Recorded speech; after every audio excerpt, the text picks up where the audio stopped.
If you don't wash those clothes, I will give you dirty slap. I have warned you many times not to do this again. Do you think I am joking? I will show you today. Imagine paying 850,000 naira per term for your daughter to learn advanced mathematics and proper speaking skills, only for her to spend her mornings pounding yam and washing for heavy chinchilla blankets inside a teacher's boys' quarters. Welcome to Royal Girls College, Lagos. The school motto was excellence and virtue, but the real meaning was suffering and silence. It was a hot Lagos afternoon.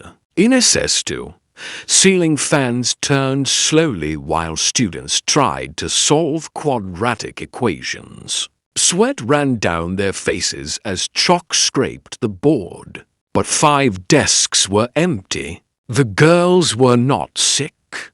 They were not in the clinic. They were at Mrs. Okoro's house, located just behind the school fence. Mrs. Okoro was the vice principal for administration.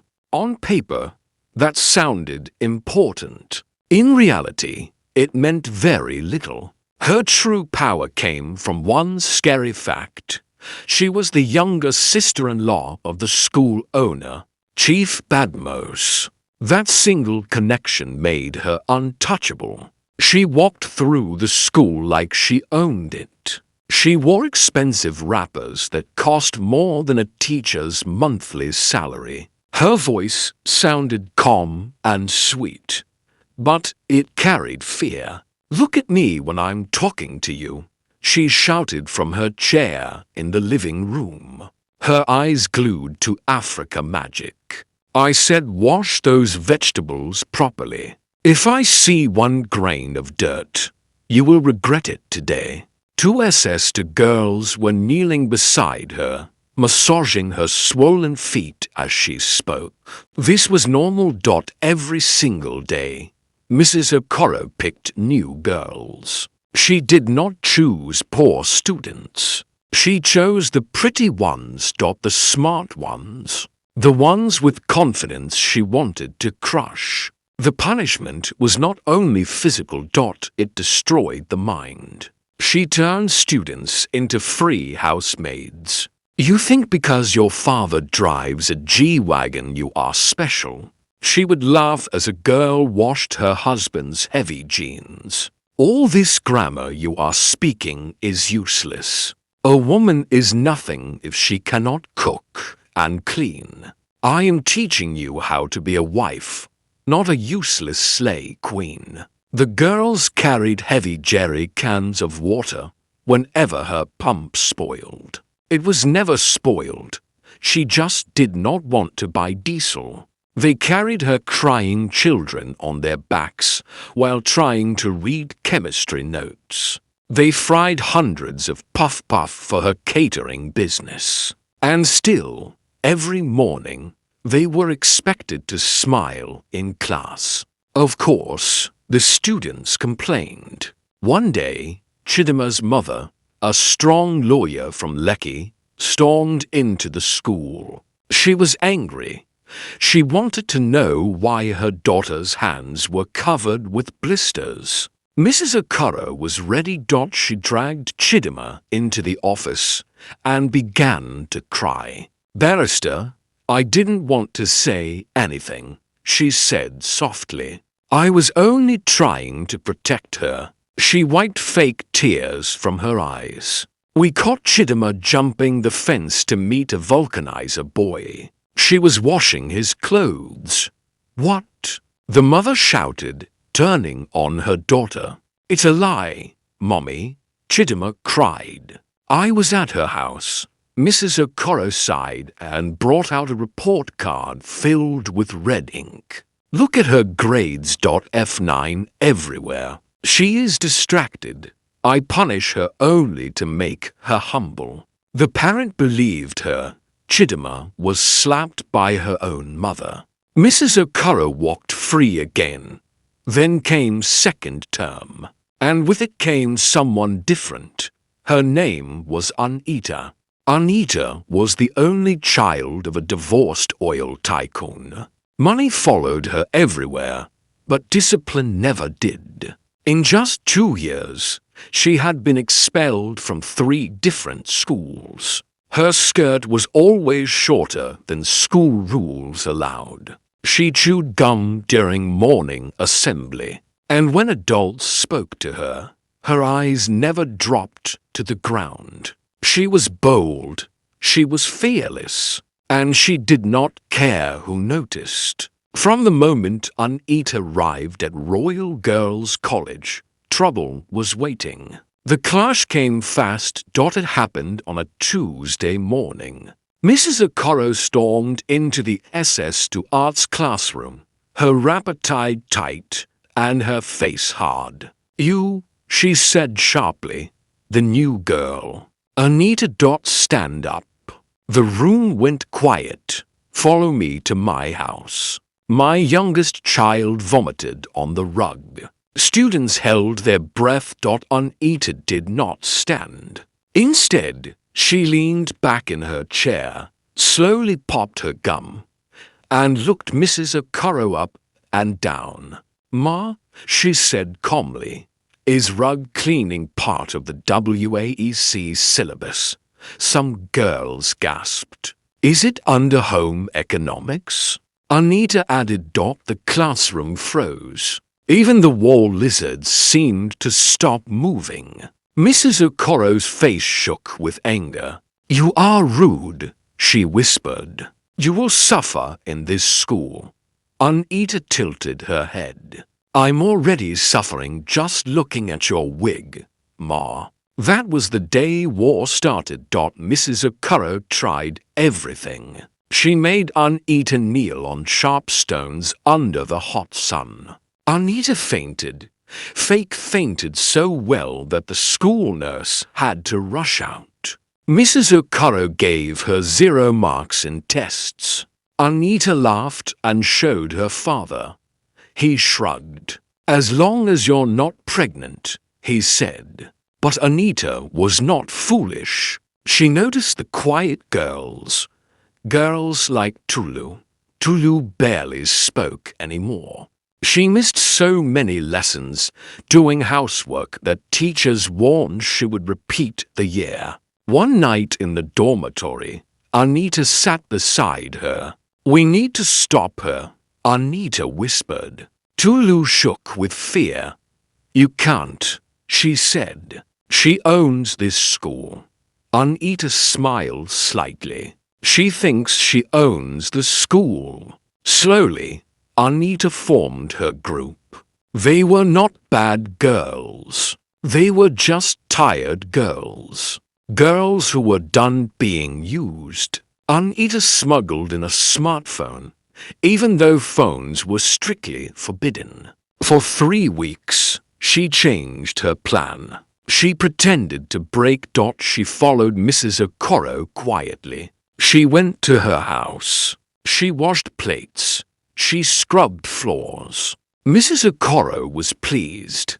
"I told you I would break you," she said one afternoon, tearing meat from a turkey leg while Anita swept the floor. Anita lowered her head, but she was not just sweeping. She was recording everything. Anita moved carefully every time she went to Mrs. Okoro's house.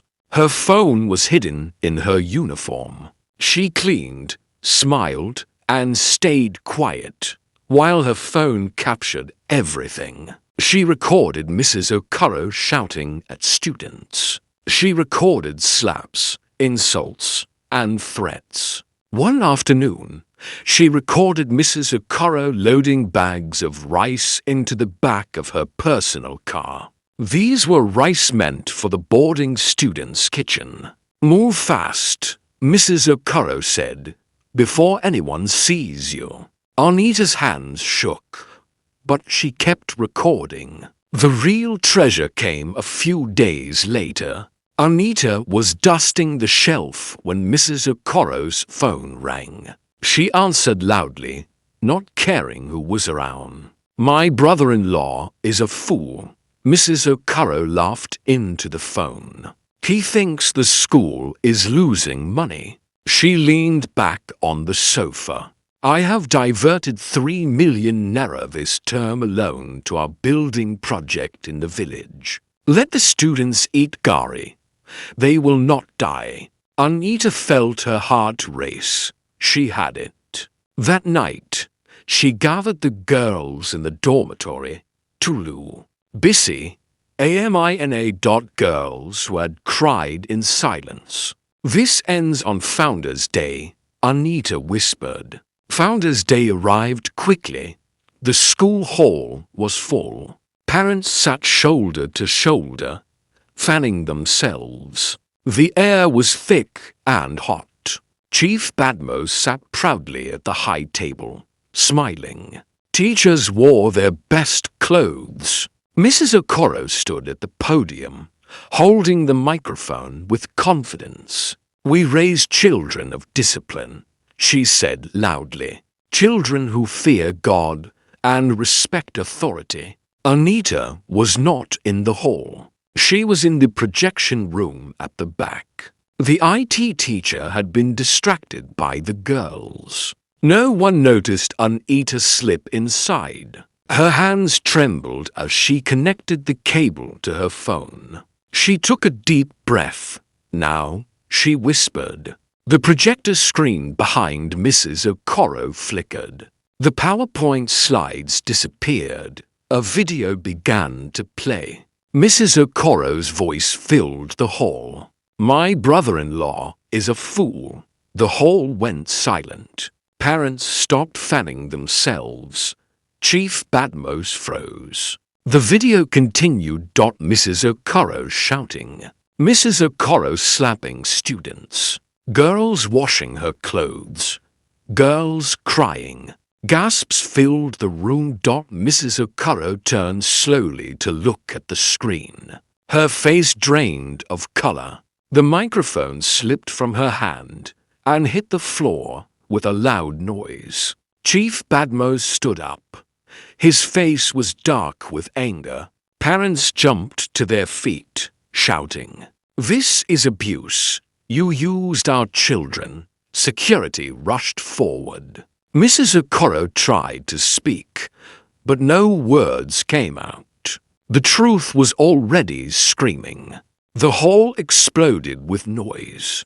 Parents shouted from every direction. Some pointed at Mrs. Okoro. Others turned angrily toward the teachers. Chief Badmos raised his hand, trying to restore order, but the damage was already done. Security officers moved quickly toward the stage. Mrs. Okoro's legs began to shake. "This is a lie," she cried. "They set me up, but no one listened." More videos played on the screen. More proof, more truth. The police arrived before the program ended. Mrs. Okoro was arrested that same afternoon for child abuse and stealing school money. Parents watched as she was led away, crying and begging. Students stood along the balcony, silent. Anita leaned against the railing, chewing her gum. "Class dismissed," she said quietly.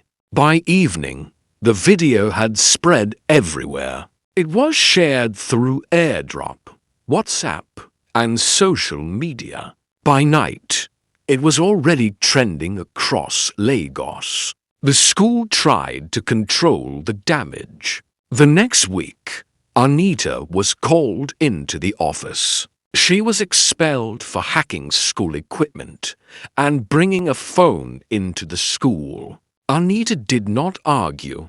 She packed her suitcase and walked toward the school gate. As she stepped outside, something beautiful happened. Hostel windows opened. Girls leaned out. They clapped. They cheered. Some cried. Anita smiled and lifted her bag. She was a bad student who did a very good thing. As we say in Nigeria, Not disgrace she use her own hand carry go market. Monkey go jump jump, but one day go land. Now let me ask you honestly, did you have a teacher like Mrs. Okoro in your school? That one wicked teacher that acted like they owned your life? Drop your story in the comments. Let's gist. If you enjoyed this story and want more animated Nigerian stories like this, like the video, subscribe to the channel, and turn on post notifications. Share this video with your secondary school squad and anyone who needs a good laugh today. Thanks for watching. Remember, no grief for anybody.